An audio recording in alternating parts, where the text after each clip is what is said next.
你们有没有感觉纳塔大世界和过去的这些国家的地图比，它有一点空啊？你看到期它有雷霆探针，还有电气传导；须弥呢有石柱封印、草种子解谜；枫丹有稳定器、水域果实等等啊。但是到了纳塔，除了遍地的龙之外，大世界少了很多明显的交互内容。现在马上想一个纳塔特色交互，龙不能算，是不是感觉好像没有留下什么深刻的印象？我觉得唯一有印象的可能是这个东西，就是仙灵的变种换血灵。一开始的时候，我觉得这是不是交互内容的缩水？后来发现这是纳塔大世界设计理念的一种变化。然后，如果你最近有做调查问卷嘛，就可能会遇到这样一个问题：问关于偶然遇到的交互和宝箱对游戏体验有什么影响？那之所以问卷会这样问，就是因为纳塔这一次它把很多交互的内容都隐藏起来了，不再是和过去那样在场景中很刻意的表现出来，提醒玩家这里是个交互。比如说这边乍一看其实是没有交互内容的，但是一探索会发现，如果把场景角西边的果子都采集完之后，它会跺一下脚出现宝箱，又或者说在这个地方它投喂青蜜莓之后呢，会有宝箱。那这些隐藏的设计其实和璃月的隐藏宝箱它有一些类似吧，就是交互的内容都融入到了地图当中，它变得不是很明显。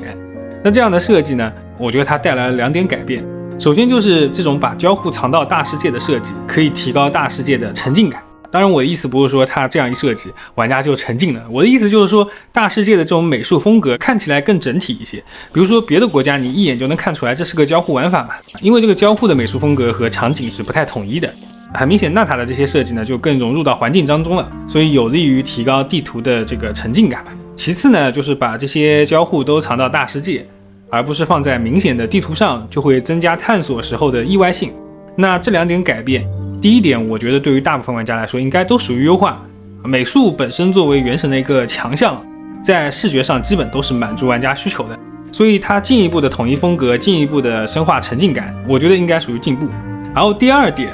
是否属于体验上的优化就不太好确定了。首先呢，大世界它存在2类玩家，一类是跟着视频去做收集的玩家，比较注重结果，也就是说拿到原石嘛。另外一类就是自己探索的玩家，比较注重过程，也就是探索解密的流程它是否有趣。那第一类玩家很明显是不会被这类设计影响到的，因为对于这类玩家来说，大世界它其实更像是一个收集原石的场所，便利性是这类玩家的诉求，而隐藏的交互设计难点在于发现，那么跟着视频跑图收集就省略了发现这一步骤，所以我觉得应该是没影响。也就是说这种设计它其实影响的是第2类玩家，就是自己探索的玩家，而且主要体现在隐藏和意外性的平衡上。我作为一个自己探索的玩家，对于意外的惊喜一定是欢迎的，因为这个属于探索中的正反馈嘛。但是如果藏得太好导致我没发现，就会觉得这片区域很无聊，降低了我的游戏体验。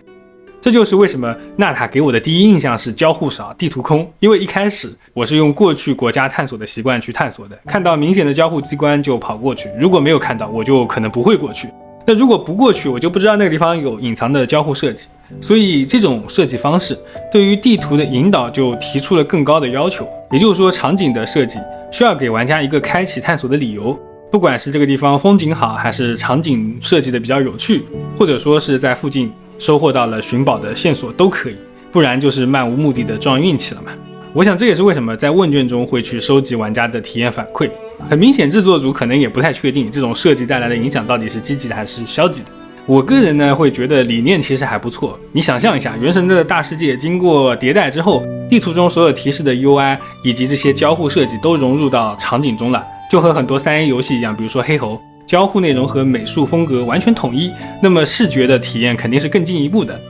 但是这只是看的层面，在玩的层面上，到底能不能把引导做好，就还需要体验了。我觉得这个还是需要交给时间来判断。另外呢，我作为一个解谜玩家，说实话，在纳塔有一点我觉得挺遗憾的，就是原神大世界4年了，从到期的解谜被吐槽之后，大世界的解谜设计就真的是越来越少，大部分都集中到箱庭地图里面去了。只能说咱们解谜玩家还是太小众，和大众的喜好呢有一定的冲突吧。不知道各位是怎么看纳塔的这种设计上的变化呢？下一期呢，我们来聊聊关于纳塔龙的设计。我是提瓦特地理，拜了个拜。